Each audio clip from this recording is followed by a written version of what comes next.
Okay, so in this video, we are going to see how to handle mail inside Neovim. To be more precise, how to handle corporate mail. We will see the tooling around it and the plugin you need to handle mail right inside your Neovim instance and be able to use all your Gmaps and configuration from your Neovim. So we will first start with NV isync, which is the tool that you use to receive mail, and smtp to send in mail. In this case, if we open the isync RC, here we can see that I have configured a corporate mail, which is pointing to localhost. We are getting the username from one password, and then we are telling to store the email inside this path. And if we inspect it, mail, then we have my personal mail and the corporate mail. The corporate mail is using Outlook, and my personal mail is using Gmail. So if we move inside either this folder, then we get only inbox as a folder. Then Notmuch is just like a database where you index your mail and you store it locally, and you can query to search for email. For example, you can use Notmuch search, and then you provide a search regex, and then it will retrieve the email containing this information. And Notmuch works by tagging your mail. You can configure it in hooks. Every time you receive a new message, in this case, if it hits the folder e30s, I tag it with e30s. Otherwise, if the mail is in the Gmail folder, then I tag it with personal. We will see it later in the Neovim plugin how we can work with tags and incoming mail. So the idea is we configure isync for Microsoft or for Gmail. You can see all the details in this link. I will leave it in the description.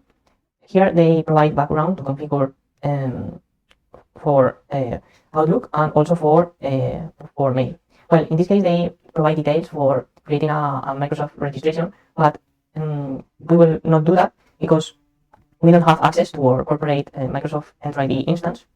So I had to use Davmail to work around that. We are going to review it now. So this is isync RC, where you configure how to process the incoming mail. Then if we inspect SMTP, config SMTP, here we see that for the e30s account, we are using localhost and port 1025. We're configuring the user from one password, from, and the password again from one password, and also for Gmail. Well, in this case, Gmail, we are pointing to the official SMTP server, and we are using OAuth better because for the Gmail account we can create the app registration, let's say for Gmail, but this will be maybe another video. We are going to focus on working on a corporate setup using Outlook. So once you have configured both receiving and sending, well, first in order to be able to use this host and port, you have to configure Davmail. Davmail is a proxy that we will use to download mail from Microsoft Exchange API. Here, what the key part is that you should configure the O365 interactive mode. The URL will be the Exchange endpoint. The client ID will be, we will make Microsoft think that we are the Outlook client, and the redirect URL should be this one. In this case, you can configure where to store the tokens that you receive.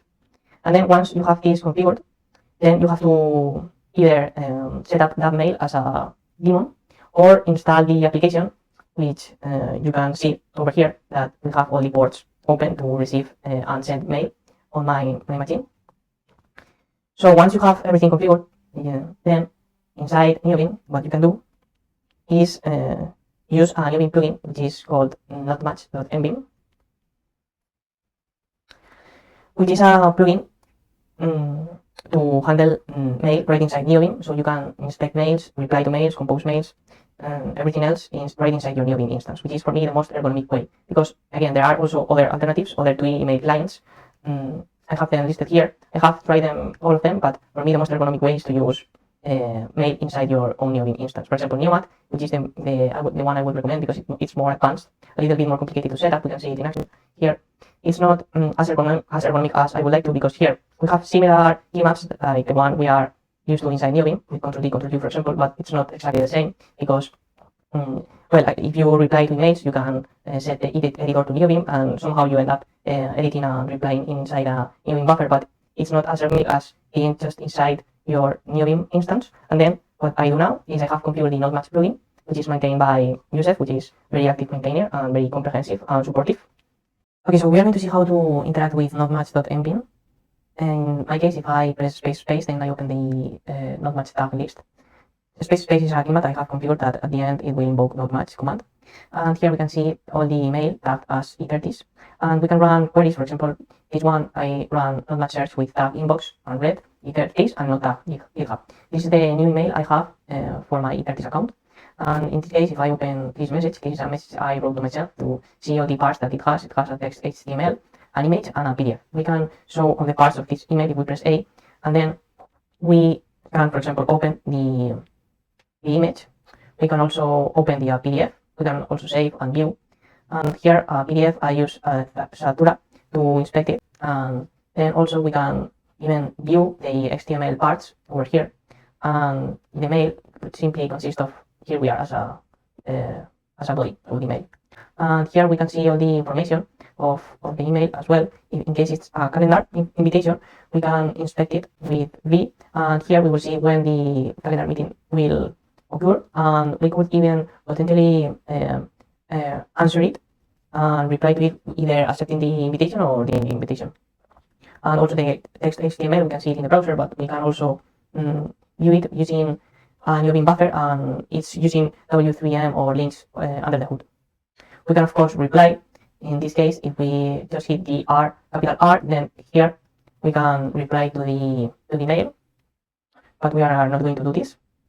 And also there is a telescope picker that I created to look over all the addresses, all the email addresses that I exchanged mail with. So for example, I can pussy find over all the contacts. In case I input Mario, then I can see this information, and I can use it to send an email to it. More or less this is the workflow. I will try to show you how to authenticate. For example, if I press the key map to refresh mail, or in this case they say connection refused, that's because I have to open Davmail.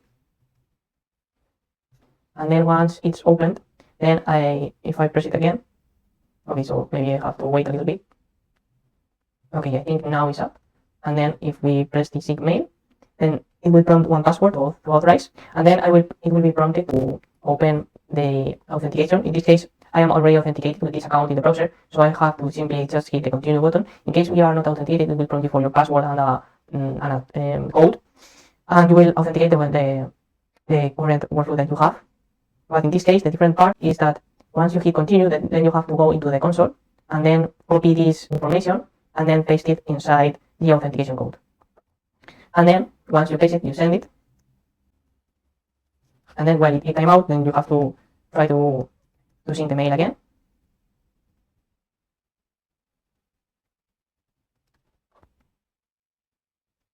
And here now it's already checking for new mail, and it's already checked in. So in this case, the way we are going to manage unread mail is as follows.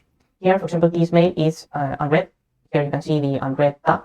So in case I want to remove a tab, I can press X, and then it said unread. So now if we refresh, then it's not unread anymore.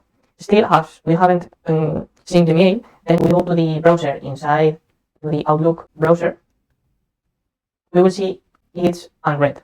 Okay, so in this case, what we need is to sync the mail again. Once we marked it as read, or well, what we did is remove the unread tag. And then we will see, once it's synced, we will see that the email test mail is now read in the Outlook server as well.